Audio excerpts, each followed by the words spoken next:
नमस्कार। आज हम बात करते हैं 11th क्लास की ज्योग्राफी का चैप्टर 4 जिसका नाम है जलवायु या क्लाइमेट। उसके आज हम पार्ट 4 की बात करेंगे जिसका हमने नाम दिया है भारत की जलवायु को प्रभावित करने वाले प्रमुख कारक। तो बने रहिए और देखते हैं पार्ट 2। सबसे पहले हम जान लेते हैं कि पृथ्वी को 360 डिग्री में बांटा गया है जिसमें कुछ अदृश्य रेखाएं खींची गई हैं जिसको लैटिट्यूड और लॉन्गिट्यूड बोलते हैं, मतलब अक्षांश और देशांतर बोलते हैं। भारत कर्क रेखा के दोनों ओर फैला हुआ है। उत्तर में उपोष्णकटिबंधीय, दक्षिण में उष्णकटिबंधीय है। इसके कारण देश के अलग अलग हिस्सों में तापमान में अंतर पाया जाता है। भारत में धूप अधिक और ठंड कम होती है उत्तर में, जबकि जैसा कि बताया गया है दक्षिण भारत में धूप अधिक और ठंड कम होती है, वहीं उत्तर भारत में ठंड अधिक होती है। समुद्र से दूरी, इसकी जो भारत की तटरेखा है वहाँ से समुद्र की दूरी भारत के तटीय क्षेत्रों जैसे मुंबई कोलकाता में जलवायु संतुलित रहती है। इसे सामुद्रिक जलवायु कहते हैं। वह अंदरूनी क्षेत्रों जैसे दिल्ली नागपुर में गर्मी और सर्दी दोनों अधिक होती है, महाद्वीपीय जलवायु कहते हैं उसे। वहीं अगर हम बात करते हैं पर्वत और स्थल रूप की, माउंटेन्स स्पेशली हिमालय की अगर बात करें तो हिमालय भारत को मध्य एशिया से आने वाली ठंडी हवाओं से बचाता है।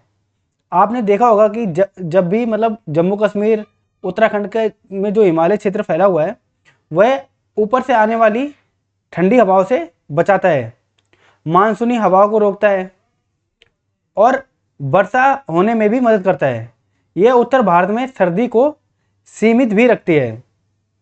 वायु दाब और पवनें, भारत में विषुवत रेखा के ऊपर और नीचे कुछ लाइनें बनाई गई हैं जिसको हमने पवनों के हिसाब से बांटा है, जैसे पछुआ पवनें, उच्च दाबीय क्षेत्र। पछुआ पवनें दोनों तरफ चलती हैं, उत्तर में भी और दक्षिण में भी। मतलब यहाँ पर हमने विषुवत रेखा के ऊपर और नीचे हवाओं के चलने के रूप को बांटा है। गर्मियों में उत्तर भारत में कम दबाव बनता है जिसका कारण बनता है नमी और भारी हवाएं। वहीं समुद्र से भूमि की ओर खिंचती हैं, मानसून बनता है। उच्च दबाव से निम्न दबाव की ओर पवनें चलती हैं। जेट स्ट्रीम की अगर हम बात करें, ऊंचाई पर चलने वाली तेज हवाएं होती हैं जो मानसून की चाल को दिशा को प्रभावित करती हैं। जैसा कि आप इस चित्र में देख पा रहे होंगे, ये है जेट स्ट्रीम। सबसे ऊपर जो देख पा रहे हैं ये है पोलर जेट स्ट्रीम जो कि नॉर्थ पोल और साउथ पोल में चलती है। वहीं बीच में चलती है जेट स्ट्रीम। ऊंचाई पर चलने वाली तेज हवाएं जो मानसून की चाल की दिशा को प्रभावित करती हैं और पश्चिमी विक्षोभ को भारत में लाने में मदद करती हैं। सर्दियों की बारिश का कारण यही बनती हैं। समुद्री धाराएं, आइए समुद्री धारा को हम एक बार जान लेते हैं सही से।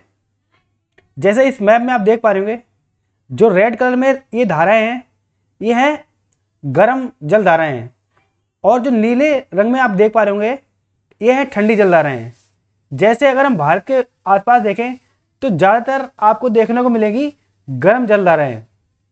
इन जलधाराओं का नाम भी दिए गए हैं, जैसे अमेरिका में चलती है गल्फ स्ट्रीम, फिर नॉर्थ अटलांटिक स्ट्रीम।